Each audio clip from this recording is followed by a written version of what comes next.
அல்லாஹுடைய நேசம் நமக்கு மிக முக்கியமானது. அல்லாஹ் நேசித்து விட்டால், என்னை உங்களையும் அல்லாஹ் நேசித்து விட்டால், ஜிப்ரீல் அலைஹிஸ்ஸலாம் அவர்களை அழைத்து சொல்லுவான், ஜிப்ரீலே இன்ன அடியானை பேரச் சொல்லுவான், இவனை நான் நேசிக்கிறேன், நீயும் நேசிப்பீராக. உடனே அவரும் நம்மை நேசிக்கிறார். ஜிப்ரீல் அலைஹிஸ்ஸலாம் நேசித்து விட்டு நிறுத்த மாட்டார்.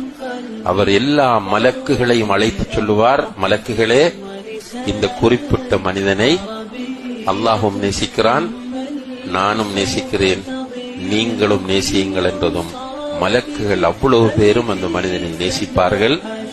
அதற்கு பிறகு உலகத்தில் இருக்கிற முஃமின்கள், நல்லடியார்களும் அவனை நேசிக்க ஆரம்பிப்பார்கள் என்று நபி ஸல்லல்லாஹு அலைஹி வஸல்லம் அவர்கள் சொல்கிறார்கள்.